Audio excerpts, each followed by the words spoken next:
Well, they got everything back there, safe and sound. For 60 years, this remote section of woods north of Talkeetna held a secret. Yeah. Here was the crash site of a B-17 bomber. Broken and twisted metal strewn across the ground, hidden by trees and alders. The remains of the historic World War II plane were destined to rust away into oblivion. That is until 3 summers ago.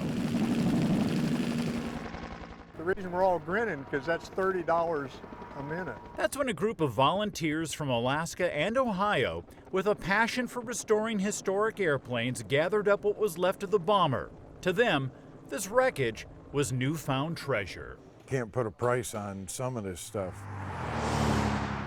The debris from the Talkeetna crash was brought here, to Urbana, Ohio, near Dayton. This is the home of the Champaign Aviation Museum and the workshop of some very passionate volunteers. We're basically restoring and maintaining a World War II aircraft in flying capacity. Their current project is rebuilding this B-17 bomber. We've been at this for 8 years. The aim is to restore it so it will fly again. We got at least 8 more to go. It takes that long because they no longer make replacement parts for B-17 bombers. So with help from drawings, volunteers built many of the parts themselves. So we looked at it, this is what the drawing shows.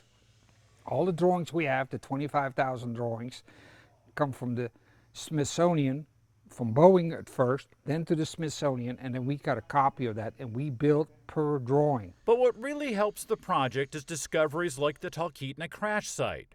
For the volunteers, what was found there is invaluable. We brought 8,000 pounds of debris back, which maybe 4,000 pounds will turn into good parts. So I think from that aspect, it was huge. I mean, some of these pieces like this one here, you just don't find laying around every day. So, and it would cost you thousands and thousands of dollars to try to remake that part. So some of those parts went to reconstructing the airplane's tail section. I'd be out a tremendous amount of capital to have those made. That in itself was worth the trip. Places where the bomber crew worked on board were also salvaged. I've got 2 seat stations, one for the navigator, one for the bombardier. Those are in. But the Talkeetna wreck is far from the only place where volunteers have gotten parts. In fact, this B-17 is a conglomeration of parts from at least 5 different bombers. Some came from other wreck sites. It's a lot of fun. It's way beyond a scavenger hunt. Other parts, like this gun turret, were discovered in very unlikely places. They were painting the foundation of the house. He was helping this lady, got around to the back porch, and there was a lattice over the crawl space. She had him take that off and clean the cobwebs out, and she's looking underneath, and she says, "There's an old TV under here." That old TV actually turned out to be the gun turret. Beverly is the name of the woman who owns the house and donated the piece. It's her name that now adorns the gun turret. And while this may seem like an all-consuming search to find the bits and pieces needed to reclaim a small part of history, there's also a very human side to this quest. These guys come in and their eyes light up. It's been 70 years since they've seen a brand new B-17. The bomber has become a sort of pilgrimage for World War II veterans. They come to marvel at the plane and have their picture taken beside it. The stories come out of them. These aren't stories that even their family knows.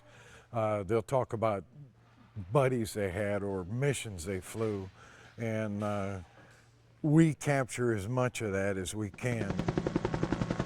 And for one family, the wreckage in Talkeetna contained a very personal artifact. Found in the debris was a toolbox that belonged to the crew chief of the B-17. Randy Kemp tracked down the man's family. His son lives only a few miles from the Aviation Museum. He got his mom, got his sister. They came in. We sat down, and we happened to recover the flying mechanics toolbox on that airplane. And we brought that toolbox back with us.